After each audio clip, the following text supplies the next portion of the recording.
புனித லூக்கா எழுதிய நற்செய்தி அதிகாரம் 21 இறை வார்த்தைகள் 5-19 முடிய.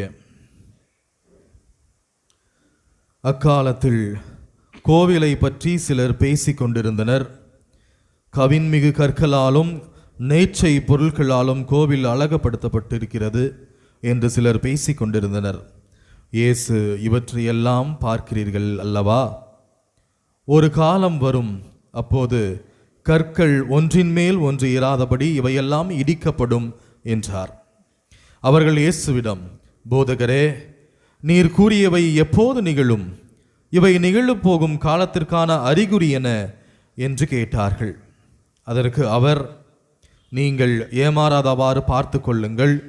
ஏனெனில் பலர் என் பெயரை வைத்து கொண்டு வந்து நானே அவர் என்றும் காலம் நெருங்கி வந்துவிட்டது என்றும் கூறுவார்கள். அவர்கள் பின்னே போகாதீர்கள். ஆனால் போர் முழக்கங்களையும் குழப்பங்களையும் பற்றி கேள்விப்படும் போது திகிலுறாதீர்கள். ஏனெனில் இவை முதலில் நிகழத்தான் வேண்டும், ஆனால் உடனே முடிவு வராது என்றார். மேலும் அவர் அவர்களிடம் தொடர்ந்து கூறியது, நாட்டை எதிர்த்து நாடும், அரசை எதிர்த்து அரசும் எழும். பெரிய நிலநடுக்கங்களும் பல இடங்களில் பஞ்சமும் கொள்ளை நோயும் ஏற்படும். அச்சுறுத்தக்கூடிய பெரிய அடையாளங்களும் வானில் தோன்றும். இவை அனைத்தும் நடந்தேறும் முன் அவர்கள் உங்களை பிடித்து துன்புறுத்துவார்கள். தொழுகை கூடங்களுக்கு கொண்டு செல்வார்கள். சிறையில் அடைப்பார்கள். என் பெயரின் பொருட்டு அரசிடமும் ஆளுநரிடமும் இழுத்து செல்வார்கள். எனக்கு சான்று பகர இவை உங்களுக்கு வாய்ப்பளிக்கும். அப்போது என்ன பதிலளிப்பது என முன்னதாகவே நீங்கள் கவலைப்பட வேண்டாம். இதை உங்கள் மனதில் வைத்து கொள்ளுங்கள். ஏனெனில் நானே உங்களுக்கு நாவன்மையையும் ஞானத்தையும் கொடுப்பேன். உங்கள் எதிரில் எவராலும் உங்களை எதிர்த்து நிற்கவும் எதிர்த்து பேசவும் முடியாது. ஆனால் உங்கள் பெற்றோரும் சகோதரர் சகோதரிகளும் உறவினர்களும் நண்பர்களும் உங்களை காட்டி கொடுப்பார்கள். உங்களுள் சிலரை கொல்வார்கள். என் பெயரின் பொருட்டு எல்லாரும் உங்களை வெறுப்பார்கள். இருப்பினும் உங்கள் தலைமுடி ஒன்று கூட விழவே விழாது. நீங்கள் மன உறுதியோடு இருந்து உங்கள் வாழ்வை காத்து கொள்ளுங்கள் என்றார். ஆண்டவரின் அருள்வாக்கு. கிறிஸ்துவே உமக்கு புகழ். கிறிஸ்து இயேசுவின் அன்பும் அருளும் சமாதானமும் உங்கள் அனைவரோடும் இருப்பதாக. Praise the Lord. Praise the Lord. Praise the Lord. இயேசுவுக்கே புகழ். இயேசுவுக்கே நன்றி. மரியே வாழ்க. உள்ள இருக்கிறவங்களுக்கு மட்டும்தான் இயேசு மீட்பை தராரு போல. அதனால உள்ள இருக்கிறவங்க மட்டும் கையை தூக்கி பிரைஸ் தி லார்ட், இயேசுவுக்கே புகழ், இயேசுவுக்கே நன்றி, மரியே வாழ்க இதெல்லாத்தையும் சொல்றோம். வெளியில இருக்கிறவங்க நம்ம சொன்னா எங்க தெரிய போகுது, அதனால பிரச்சனை இல்லை, நம்ம அப்படியே இருந்துருவோம் அப்படின்னு நினைக்கிறாங்களோ என்னவோ. அப்படி கிடையாது. அவுட்ஸ்டாண்டிங் கிறிஸ்டியன்ஸா அப்படியெல்லாம் கிடையாது. எல்லாருக்குமே மீட்பும் ஆசீர்வாதமும் நிறைவா இருக்குது. நான் இயேசுவினுடைய பெயரை உச்சரித்தால் மட்டும்தான் எனக்கு மீட்பும் ஆசீர்வாதமும் கிடைக்கும் அப்படின்றது கிடையாது. நீ உன்னுடைய உள்ளத்தளவிலே ஆண்டவரை நம்பினாலும் உள்ளத்தளவிலே ஆண்டவரை விசுவாசித்தாலும் ஆண்டவர் உன்னில் இருக்கின்றார். அதற்கான சான்று நம்முடைய வாழ்க்கையாக இருக்கின்றது. மறுபடியும் வெட்கப்படாம நான் எப்பெல்லாம் வரணும் இதை சொல்றது உண்டு. ஆண்டவருடைய திருநாமத்தை உச்சரிப்பதற்கு ஒரு பொழுதும் நாம் வெட்கி தலை குனியக்கூடாது. சரிங்களா? பக்கத்தில் இருக்கிறவங்க ஏதாவது நினைச்சிருவாங்களோ, இல்லை நம்ம தூக்கிட்டா எப்பா கையை தூக்கிட்டாரா இவரு அப்படின்னு சொல்லுவாங்களோ அப்படின்ற ஒரு நினைப்பெல்லாம் நம்மளுக்கு இருக்கக்கூடாது. நிச்சயமாக ஆண்டவரை பற்றி பேசுவதற்கோ ஆண்டவரை பற்றி எடுத்துரைப்பதற்கோ நேரங்காலம் சூழ்நிலைகளை நாம் பார்க்கக்கூடாது. மறுபடியும் சொல்லுவோமா? இயேசுவுக்கே புகழ், இயேசுவுக்கே நன்றி, மரியே வாழ்க. கிறிஸ்துவில் அன்புமிக்க சகோதர சகோதரிகளே, இன்னும் ஒரே வாரம் தான், இன்னும் ஒரு வாரம் தான் இருக்கு. அந்த ஒரு வாரம் முடிஞ்சுச்சுன்னா என்ன வரும்? திருவருகை காலம், சீசன் ஆஃப் கிறிஸ்மஸ். அப்பா, கிறிஸ்மஸ் சீசன் வந்துருச்சுடா. ஒரு சில பேருக்கு கிறிஸ்மஸ் கிட்ட வந்துருச்சுன்றதுனால ரொம்ப மகிழ்ச்சி. இந்த வீட்டில் இருக்கிற பெரியவங்களுக்கெல்லாம் என்ன என்னன்னா நிறைய பர்ச்சேஸ் பண்ணணும். என்ன நிறைய பர்ச்சேஸ் பண்ணணும், ட்ரெஸ் எடுக்கணும், கேக் வாங்கணும், ஸ்வீட்ஸ் வாங்கணும், இந்த மாதிரி ஆசைகள். சின்ன குழந்தைங்களுக்கும் சாக்லேட்ஸ் நிறைய கிடைக்கும், கேக்கெல்லாம் நிறைய கிடைக்கும் அப்படின்ற ஒரு ஆவல். அதுக்கப்புறமா இன்னும் ஒரு சில பேருக்கு இந்த ஆலயத்துக்கு ரெகுலராக வர்றவங்க, இந்த பாடல்கள் எல்லாம் மகிழ்ச்சி விடுறவங்க, ஜெபத்தில் மகிழ்ச்சி விடுறவங்க என்ன சந்தோஷம்னா கேரல்ஸ் வந்துடும், நிறைய பாட்டு பாடலாம் அப்படின்னு சொல்லிட்டு ஒரு சில பேருக்கு ஒரு விதமான மகிழ்ச்சி. இது எல்லாத்துக்கும் முன் தயாரிப்பாக தான் இந்த 32, 33, இந்த 34 இந்த 3 வாரமும் நமக்கு அழைப்பு கொடுக்கும். அந்த வகையில் 33வது வாரம் நம்முடைய இறுதி நாட்களை பற்றி நம்மை சிந்திக்க அழைப்பு விடுக்கின்றது. 3 வாசகத்திலையும் அதை தான் பார்க்குறோம். உங்களுக்கு முடிவு எப்பொழுது வரும், எப்படி வரும் என்பதே தெரியாது. அந்த முடிவின் பொழுது ஆண்டவர் தீர்ப்பளிக்கின்றவராக இருப்பார், நல்லதையும் கெட்டதையும் பிரித்தெடுக்கின்றவராக இருப்பார். தீயவை அனைத்தும் தீயிலிட்டு சுட்டெரிக்கப்படும், நல்லவை அதற்கான கைமாறு வழங்கப்பட்டு உயர்த்தப்படும் என்பதை பற்றி தான் நாம் இன்றைய வாசகங்களில் எல்லாமே வாசிக்க கேட்கிறோம். கிறிஸ்துவுடன் மிக்கவர்களே, ஒரு டேனிஷ் பிலாசபர், ஒரு தத்துவியல் அறிஞர் சொரேன் கிர்கிகார்ட் அப்படின்னு சொல்லுவாங்க. அவர் ஒரு ஓமையை சொல்லியிருக்கிறார். ஓமை ஒரு நிகழ்வு, ஒரு சிந்தனை, ஒரு நிகழ்வாக அவர் கூறியிருக்கின்றார். என்ன சொல்லியிருக்கின்றார் என்றால், மிக அழகான ஒரு நிகழ்வு. என்னன்னா, அது exactly fitting to this generation அப்படின்னு சொல்லலாம். ஏன் அப்படின்னா, இந்த சூழ்நிலைகளில் இப்போ இருக்கிற காலகட்டங்களில் இவ்வாறான நிகழ்வுகள் நமக்கு நிறைய நடைபெற்று கொண்டு இருக்கின்றது. ஏன்னா நாம் நம்மை சுற்றி என்ன நடக்கின்றது என்பதையே மறந்து விடுகின்றோம். அந்த அளவு நம்முடைய வாழ்க்கையில் நாம் உணவு அருந்தவும், மகிழ்ச்சியாக இருக்கவும், வேலைகளை செய்யவும் என்று அதிலே நம்முடைய வாழ்க்கையை முற்றிலுமாக கவனம் செலுத்தி கொண்டு இருக்கின்றோம், மூழ்கி போகி இருக்கின்றோம். அப்போ நம்மளை சுற்றி என்ன நடக்குதுன்ட்டு யாருக்குமே தெரியறது கிடையாது. நம்ம அதற்கான நேரத்தையும் கொடுக்கறது கிடையாது. அப்படி இருக்கிறப்போ ஒரு கேளிக்கை அரங்கு, அதனாவது தியேட்டர்னு சொல்லுவாங்க தெரியுமா, திரையரங்குகள், அந்த மாதிரி ஒரு பெரிய திரையரங்கு, நிறைய ஸ்க்ரீன்ஸ் இருக்கு. 1 by 1 ஆஃப்டர் தி அதர், அடுத்தடுத்து அந்த ஷோஸ் வந்து போயிட்டே இருக்குது. அப்போ திடீர்னு பார்த்தோம் அப்படின்னா அவர்கள் மிக மகிழ்ச்சியாக இருக்கிறாங்க. தன்னிலை மறந்து இருக்கிறப்போ அந்த ரூஃப்ல வந்து தீ பற்றி எரியுது. தீ ஒரு கார்னர்ல பிடிச்சிருச்சு. ஆனா இதை யாருமே நோட் பண்ண கிடையாது. அந்த தியேட்டருடைய, அதாவது அந்த கேளிக்கை அரங்குடைய அந்த ஓனர் இருப்பார்ல, அவர் எல்லாருக்கும் முன்னாடியும் வந்து நின்றுட்டு, இப்போ ரொம்ப முக்கியமான ஒரு விஷயம், இந்த நீங்க எல்லாருமே உட்காந்துட்டு இருக்கிற அந்த ஒரு இடத்துல இருக்கிற ரூஃப் வந்து தீப்பற்றி எரிந்து கொண்டு இருக்கின்றது. அதனால யாருமே எந்த ஒரு சலசலப்பு கொடுக்காம அமைதியா இந்த இடத்தை விட்டு வெளியே போயிடுங்க அப்படின்னு சொல்றார். ஏற்கனவே ரொம்ப மகிழ்ச்சியா கரவோசத்தோட இருக்கிறவங்களுக்கு போய் இப்படி சொன்னோம்னா இதுவும் ஒரு நிகழ்வு தான் போல அப்படின்னு சொல்லிட்டு மறுபடியும் கைத்தட்டி சிரிச்சு அவர் சொல்வதற்கு அவர்கள் கவனம் செலுத்தவில்லை. இறுதியா என்ன ஆச்சு அப்படின்னு பாத்தீங்கன்னா, அவர் முடிவுக்கு சொல்லாமையே போயிடுறாரு. என்ன சொல்றாருன்னா, இறுதியாக நிறைய தீ பிடித்து அந்த இடத்தையே தீயால் சூழ்ந்து கொண்டது அப்படின்னு சொல்றாரு அந்த பிலாசபர். எதற்காக இதை நான் உங்களோடு சொல்கின்றேன் அப்படி என்றால், எச்சரிக்கை கொடுக்கப்பட்டு கொண்டுதான் இருக்கும் நம்முடைய வாழ்க்கையில். அந்தந்த தருணங்களில் நம்முடைய வாழ்க்கையில் நாம் எச்சரிக்கையாக இருக்க வேண்டும் என்ற ஒரு நிகழ்வு யாராவது ஒரு நபர் வழியாக, ஏதாவது ஒரு நிகழ்வு வழியாக, ஏதாவது ஒரு சூழ்நிலை வழியாக நமக்கு கொடுக்கப்பட்டு கொண்டுதான் இருந்து கொண்டிருக்கின்றது நம்முடைய வாழ்க்கையில். நீங்கள் உங்களுடைய முடிவை பற்றி கருத்தாக இருக்க வேண்டும். இறுதி நாளில் உங்களுடைய தீர்ப்பை பற்றி நீங்கள் கருத்தாக இருக்க வேண்டும். அதை பற்றி நீங்கள் சிந்திக்காமல் இந்த உலக கேளிக்கைகளுக்கு, இந்த உலக நிகழ்வுகளுக்கு மிகுதியான ஆர்வத்தையும் மிகுதியான முக்கியத்துவத்தையும் கொடுக்கும் பொழுது நீங்கள் உங்களையே மறந்து விடுகின்றீர்கள், உங்களை சுற்றி நடப்பதையும் மறந்து விடுகின்றீர்கள். அதற்கான எச்சரிக்கை கொடுக்கும் பொழுது அதை ஏற்றுக்கொள்ளவும் நீங்கள் தயங்குகின்றீர்கள். கிறிஸ்துவுடன் மிக்கவர்களே, இந்த நிகழ்வு இன்றைய வாசகங்களுக்கு எல்லாத்துக்கும் ஒரு எடுத்துக்காட்டாக இருக்கின்றது. முதல் வாசகத்தில் பார்க்கும் பொழுது மலாக்கி இறைவாக்கினர் அங்கு இருக்கின்ற மக்களுக்கு, அதாவது இஸ்ரேல் மக்களுக்கு, அவர்கள் பாபிலோனிய பிடியிலிருந்து, அந்த அடிமைத்தனத்திலிருந்து மீட்டு வந்த பொழுது அவர்கள் தங்களுடைய வாழ்க்கையை அவரவர்களுடைய விருப்பத்திற்கு ஏற்றாற் போல வாழ்ந்து கொண்டிருந்தார்கள். அவரவர்களுடைய விருப்பத்திற்கு ஏற்றாற் போல் ஏன் வாழ்ந்தார்கள் என்று பார்க்கும் பொழுது, அவர்கள் அந்த பாபிலோனியர்களுடைய பிடியில் இருக்கும் பொழுது அவர்களை சூழ்ந்திருப்பவர்கள் எவ்வாறு வாழ்ந்தார்கள்? இம்மாரல் லைஃப், அதாவது ஒழுக்க நெறி கெட்ட ஒரு வாழ்க்கை அவர்கள் வாழ்ந்தார்கள். உண்டார்கள், குடித்தார்கள், கேளிக்கை செய்தார்கள், உண்மையான ஒரு உண்மைக்கு ஏற்ற ஒரு வாழ்க்கை அவர்கள் வாழவில்லை.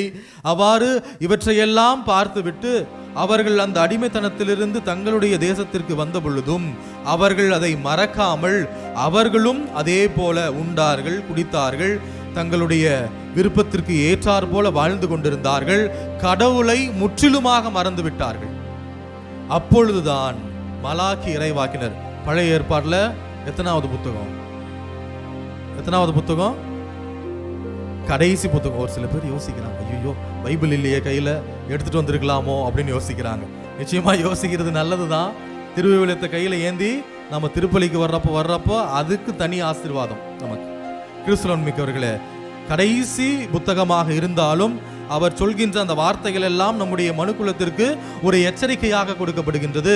நீங்கள் உங்களுடைய வாழ்க்கையை சற்று சீர்தூக்கி பாருங்கள், எவ்வாறு வாழ்ந்து கொண்டு இருக்கின்றீர்கள் என்பதை பற்றி நாம் சிந்திக்க வேண்டும் என்பதற்காகவே இவ்வாறான ஒரு சில எச்சரிக்கைகள் இறைவன் இந்த இறைவாக்கினர் வழியாக நமக்கு கொடுத்து கொண்டிருக்கின்றார். அவர் என்ன எச்சரிக்கை கொடுத்து கொண்டிருக்கின்றார்?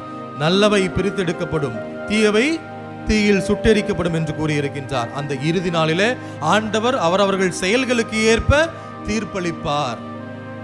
அப்படியே 2ஆம் வாசகத்துக்கு வருவோம். புனித பவுல் அடிகளார் தெசலோனியருக்கு எழுதிய திருமுகத்திலிருந்து நம்ம வாசிக்க கேட்டோம். இந்த வாசகத்தை யாராவது மறுபடியும் வாசிக்க முடியுமா? மைக்ல வாசிக்கலாம் யாராவது. சகோதர சகோதரிகளே, எங்களைப் போல் ஒழுகுவது எப்படி என்பது உங்களுக்கு தெரியும். ஏனெனில் உங்களிடையே இருந்தபோது நாங்கள் சோம்பி திரியவில்லை, எவரிடமும் இலவசமாக நாங்கள் உணவருந்தவும் இல்லை.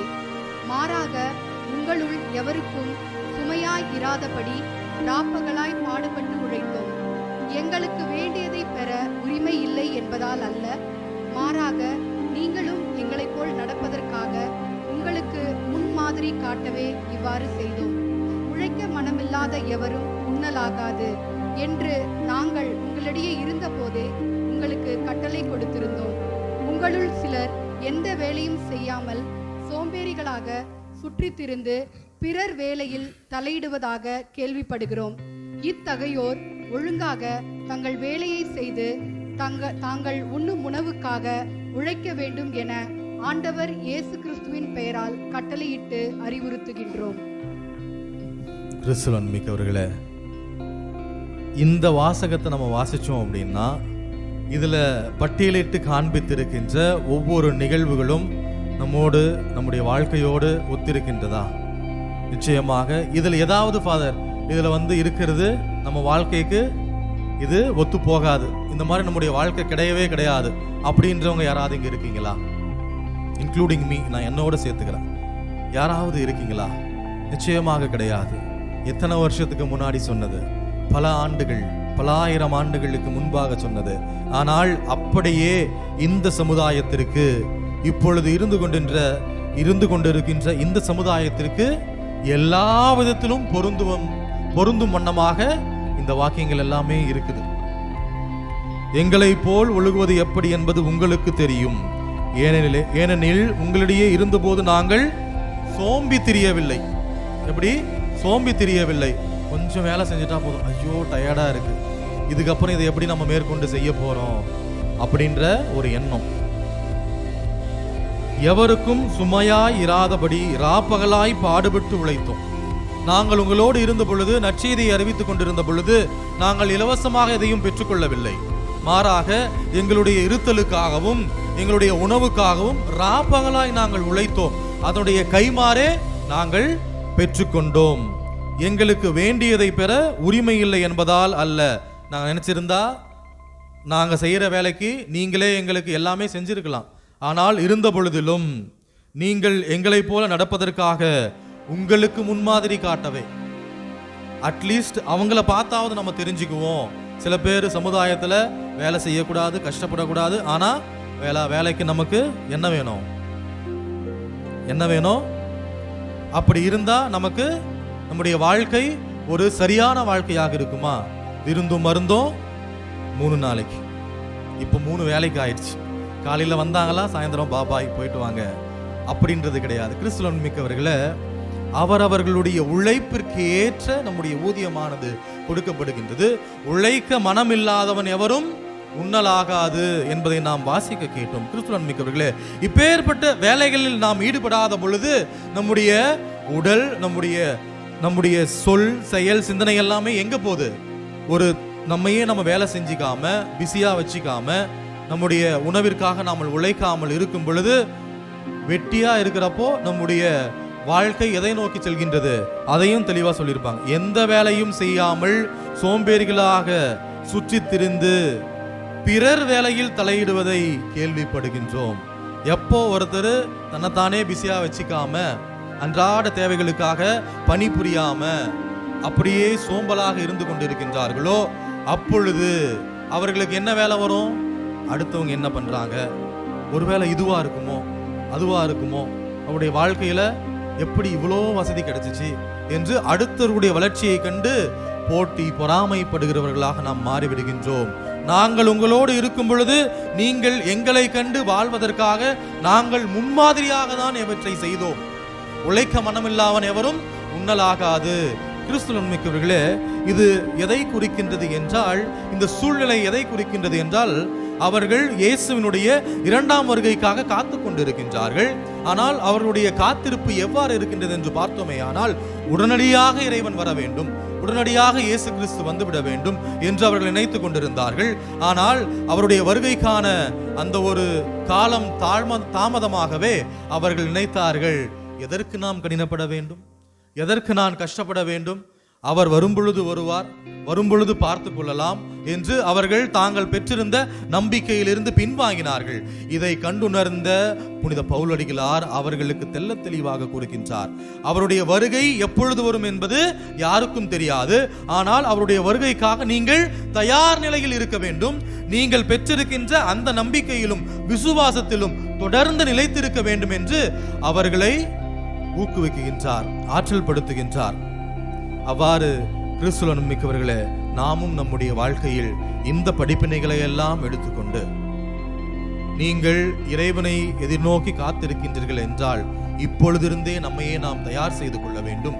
அந்த தயாரிப்பு ஒரு முழுமையான தயாரிப்பாக இருக்க வேண்டும். நம்முடைய வாழ்க்கையில உள்ளத்தளவில் மட்டுமல்லாமல் உடல் அளவிலும் நம்மை நாம் தயாரிக்க வேண்டும், தூய்மையாக வைத்திருக்க வேண்டும். நம்முடைய சொல், செயல், சிந்தனை, செயல்பாடுகள் எல்லாவற்றையும் தூய்மையானதாக வைத்திருக்கும் பொழுது இறைவன் நம்மை நிறைவாக ஆசீர்வதித்து வரவிருக்கின்ற இறைவன் நம்மில் மகிழ்ச்சியாக குடிக்கொள்வார் என்பதை நாம் மறந்துவிடக்கூடாது.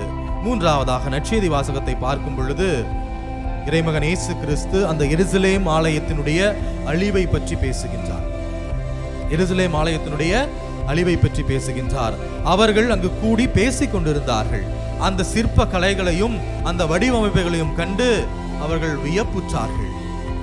2 நாட்களுக்கு முன்பு நாம் வாசிக்க கேட்டோம், நீங்கள் இயற்கையையும் இயற்கையில் இருக்கின்ற ஒவ்வொன்றையும் கண்டு வியப்புறுகின்றீர்கள், மகிழ்கின்றீர்கள். ஆனால் அந்த இயற்கைக்கும் அந்த படைப்புகளுக்கும் இவ்வளவு மகத்துவமும் மாண்பும் இருக்கும் பொழுது அதை படைத்தவருக்கு எவ்வளவு மகத்துவம், எவ்வளவு மேன்மையும் நிறைந்திருக்கும் என்பதை நீங்கள் ஏன் மறந்து விட்டீர்கள்? அறிவிருந்தும் அறிவிலிகளாக ஏன் இருக்கின்றீர்கள் என்று கேட்கின்றார். கிறிஸ்துவின் மிக்கவர்களே, அதே போல்தான் இந்த ஆடம்பரமான எழில்மிகு இந்த ஆலயத்தை குறித்து நீங்கள் பேசிக் கொண்டிருக்கிறீர்களே, இந்த ஆலயம் இடித்து நொறுக்கப்படும், ஒன்றன் மேல் ஒன்று இருக்கின்ற கல் தரை மட்டமாக்கப்படும் என்று அவர் கூறியிருக்கின்றார். கிறிஸ்துவின் மிக்கவர்களே, அவர் சொன்னது போல நிகழ்ந்ததா? நிச்சயமாக நிகழ்ந்தது. அதனுடைய எருசலேம் ஆலயத்தினுடைய பின்னணியை நாம் எடுத்து பார்த்தோமே ஆனால், சாலமோன் அதை என்ன பண்ணாரு? அரசர் சாலமோன் அந்த ஆலயத்தை கட்டினாரு. பாபிலோனர்களுடைய பிடியில் அவர்கள் அகப்பட்ட பொழுது அந்த ஆலயம் இடிக்கப்பட்டது. மறுபடியும் அந்த பாபிலோனிய பிடியிலிருந்து அவர்கள் மீண்டு வந்த பொழுது அவர்களாலும் செருபபேல் என்கின்ற மன்னராலும் அது மறுபடியும் கட்டி எழுப்பப்பட்டது. மறுபடியும் ஏரோது வந்த பொழுது அது புதுப்பிக்கப்பட்டது. இறுதியாக இறைமகன் இயேசு கிறிஸ்து சொன்னது போல ரோமையருடைய ஆட்சி காலத்தில் மறுபடியும் இடித்து தரைமட்டமாக்கப்பட்டது. கிறிஸ்துவின் மிக்கவர்களே, முன்குறித்தே இறைவன் சொல்லி இருக்கின்றார், நீங்கள் எச்சரிக்கையாக இருக்க வேண்டும். எதை குறித்து நீங்கள் வருத்தப்பட வேண்டும், எதை குறித்து நீங்கள் கவலைப்பட வேண்டும், எதை குறித்து நீங்கள் விழிப்பாக இருக்க வேண்டும் என்பதை எல்லாம் குறித்து இறைமகன் இயேசு கிறிஸ்து நமக்கு கூறிவிட்டு சென்று இருக்கின்றார். நீங்கள் பொய்யான இறைவாக்கினர்களை குறித்து எச்சரிக்கையாக இருங்கள். என் பெயரை சொல்லிக்கொண்டு அவர்கள் வருவார்கள், ஆனால் அவர்களுடைய சொல்லுக்கும் செயலுக்கும் உடன்பாடு இருக்காது. அவர்கள் சொல்வது ஒன்றும் செய்வது ஒன்றுமாக இருக்கும். இவற்றை நீங்கள் தெளிவாக புரிந்து கொள்ள வேண்டும். கிறிஸ்துவின் மிக்கவர்களே, இன்றைய சமுதாயத்தில் இப்படிப்பட்ட சூழ்நிலை மிகுதியாக காணப்பட்டு கொண்டிருக்கின்றது. நாம் சொல்வது ஒன்றாகவும் நாம் செய்வது ஒன்றாகவும் இருந்து கொண்டிருக்கின்றது. கிறிஸ்துவின் மிக்கவர்களே, அவ்வாறு இருக்கும் பொழுது நம்முடைய வார்த்தைக்கு நாம் கொடுக்கின்ற மதிப்பு என்ன? சூழ்நிலைகளுக்கு ஏற்றாற்போல் நாம் வாழ்ந்து கொண்டிருக்கின்றோமா? கால சூழ்நிலைகளுக்கு ஏற்றாற்போல் நாம் நல்லவர்களாக இருந்து கொண்டிருக்கின்றோமா? அந்த சூழ்நிலை நமக்கு இல்லாவிட்டால் நம்முடைய வாழ்க்கையை நம்முடைய விருப்பத்திற்கு ஏற்றாற்போல் நாம் வாழ்ந்து கொண்டிருக்கின்றோமா? அவ்வாறு இருந்தால் நாம் பெறவிருக்கின்ற அந்த மீட்பு உண்மையான ஒரு மீட்பாக இருக்காது. இறுதி நாள் வரும் பொழுது ஆண்டவர் முதல் வாசகத்தில் சொன்னது போல, தீவை அனைத்தும் பிரித்தெடுக்கப்பட்டு தீயில் சுட்டெரிக்கப்படும் என்பது போல, நம்முடைய வாழ்க்கையில் நாம் செய்கின்ற ஒவ்வொரு செயல்களுக்கும் நாம் நம்முடைய இறுதி நாளிலே கணக்கு கொடுக்க வேண்டும். அந்த கணக்கின்படி நல்லவர்கள் தனியாகவும் தீயவர்கள் தனியாகவும் பிரித்தெடுக்கப்படுவார்கள். நல்லவர்களுக்கு நன்மைக்கான அந்த ஒரு கைமாறு கிடைக்கும், தீயவர்களுக்கு தீமைக்கு ஏற்ற அந்த ஒரு கைமாறு கிடைக்கும் என்பதை அவர் குறிப்பிட்டு காட்டுகின்றார். இப்பொழுது நீங்கள் நன்மைக்குரியவர்களாக இருந்தால் உங்களுடைய தலைமுடி கீழே விழாத அளவிற்கு இறைவன் உங்களை பார்த்துக் கொள்வார். அவ்வளவு அன்பும் அவ்வளவு பரிவும் அவ்வளவு இரக்கமும் நிறைந்தவராக நம்முடைய இறைவன் இருக்கின்றார். அவ்வாறு இருக்கும் பொழுது நம்முடைய வாழ்க்கையில் நாம் இறைவனுக்கு எதை கொடுக்க போகின்றோம், நம்முடைய நம்பிக்கையை எவ்வாறு வெளிப்படுத்த போகின்றோம் என்பதையெல்லாம் சற்று சிந்தித்து பார்த்து வரவிருக்கின்ற அந்த இறைவனை நம்முடைய உள்ளத்திலும் நம்முடைய இல்லத்திலும் நம்முடைய வாழும் பகுதிகளிலும் நாம் மனமாற வரவேற்போம். அவ்வாறு மனமாற வரவேற்பதற்கான சூழ்நிலைகளை நாம் ஏற்படுத்திக் கொள்வோம். அந்த சூழ்நிலைகள் என்னவாக இருக்கின்றது என்று பார்த்தோமே ஆனால், இறைமகன் இயேசு கிறிஸ்து வாழும் பொழுது, வாழ்ந்துவிட்டு சென்ற பொழுது இந்த உலகிற்கு விட்டு சென்ற அன்பு, அமைதி, சமாதானம், ஒற்றுமை, பரிவு, இரக்கம், கனிவு, ஒழுக்கம், தன்னடக்கம் ஆகிய எல்லா விதமான குணநலன்களை எல்லாம் நம்முடைய வாழ்க்கையில் நாம் பயன்படுத்தும் பொழுது நம்முடைய வாழ்க்கை ஒரு தயாரிப்பு நிலைக்கு எடுத்துச் செல்லப்படுகின்றது. வரவிருக்கின்ற இறைவனை உள்ளத்திலும் இல்லத்திலும் மகிழ்ச்சியோடு வரவேற்போம்.